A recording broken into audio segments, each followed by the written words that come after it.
जो जैसा सोचता है, जैसा पढ़ता है, जैसा विचार करता है और वैसा ही आगे बन जाता है। तो हम लोगों का जो विचार है वह कैसा होना चाहिए, कैसी चीज हमें पढ़ना चाहिए, कहां पे रहना चाहिए, एक सही आदमी को सफल बनने में ये सब सहयोग करता है। तो मित्रों, हम लोगों को कभी भी किसी दूसरे की बुराई नहीं करनी चाहिए, क्योंकि हम दूसरे की बुराई करते हैं तो वो चीज हमें भी समाहित हो जाती है और आगे चल के हमको भी आगे बढ़ने में सबसे पहले अगर दुर्भावनाएं करती है तो हमें पहुंचाती है। उसका दुष्परिणाम बाद में दूसरे को मिलता है, जिसके बारे में हम सोचते हैं उनको बाद में, और पहले हमें मिलता है। तो सबसे पहले बात ये मन में ठान ले कि किसी का बुराई करते हैं तो मित्रों दूसरे का बुराई नहीं, ऐसा कभी हमें नहीं करना चाहिए। इसको इस कहानी के माध्यम से समझाना हम चाहेंगे। एक साहबुद्दीन नाम का आदमी रहता था, गांव में रहता था।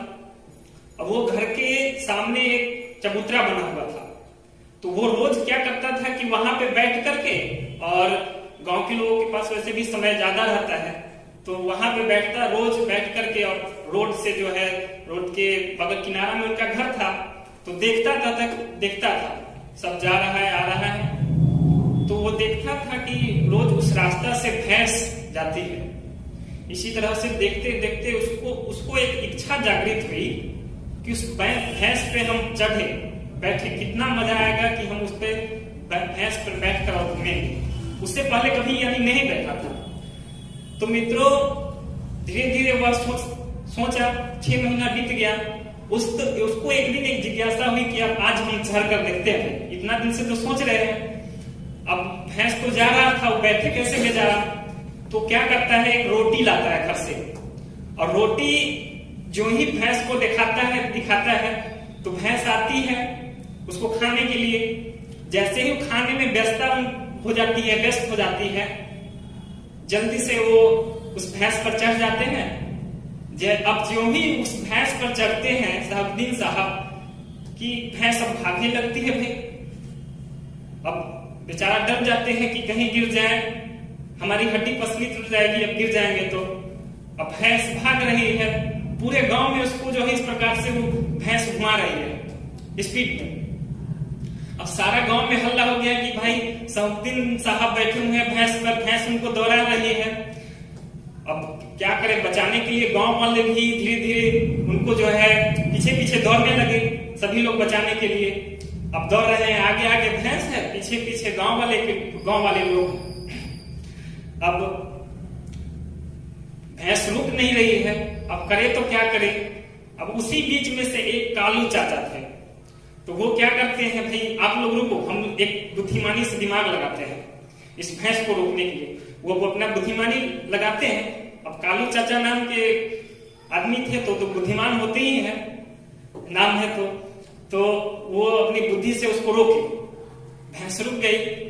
अब बहुत डरे हुए थे कालू चाचा को, पूरा एकदम गांव में घुमाया था उस भैंस ने, एकदम हाँफ रहे थे। तो भैंस रुकी। अब जो ही रुकी, साहबुद्दीन साहब को उतारा गया भैंस से। अब साहबुद्दीन साहब को उतारा के बेचारे बेहोश हो गए, धरती पर गिर गए। फिर उनको पानी उनी लाया गया, आंख पे झोंका उका गया, धीरे धीरे उठे वो। तब साहब कालू चाचा उनसे पूछते हैं, हे बुर्बक, कितना बुर्बक है, कोई भी काम करता है तो इससे पहले सोचना चाहिए। अब सोचता नहीं है, अब करने लगता है, आगे परिणाम क्या हो उससे पहले सोचना चाहिए। तो साहबुद्दीन साहब कहते हैं, महाराज क्या बात करते हैं, इतना दिन से तो हम सोचिए ना रहे थे, 6 महीना से सोच रहे थे, बताइए, कोनो एक दिन से थोड़ी सोच रहे थे। तो इसीलिए मित्रों इस कहानी से आपको ये बताना चाहेंगे कि मित्रों हम जैसा सोचते हैं, जैसा करते हैं, एक्शन में वो प्रति धीरे धीरे बदलाव हो जाती है और धीरे धीरे वह हमारे एक दिन पूरा हो जाता है। इसलिए मित्रों हमारे कहने का अर्थ एक ही है कि अपना विचार, अपना सोचने का जो नजरिया है उसको चेंज कीजिए। आजकल के आप युवा हैं और युवा को इस देश की शक्ति माना जाता है और नाज किया जाता है। मित्रों, आपको बता दूं कि युवा वह शक्ति है जिसपे पूरा ये 65% युवा का जनसंख्या है और हमारे प्रधानमंत्री भी गर्व करते हैं हम सभी युवाओं पर। तो सबसे पहले युवा है कौन? तो युवा विचार से होता है मित्रों। अब गुरुदेव 80 साल की उम्र में भी जब उनको कभी कभी अंगड़ाई आती थी और वो भी युवा के श्रेणी में थे मित्रों। तो हम विचार से युवा हो सकते हैं। अब देखिए मित्रों, हम लोग 16 से 19-20 साल तक आदमी को युवा समझा जाता है और इसी बीच में IIT जैसे NDA जैसे एग्जाम को भी कंडक्ट किया जाता है।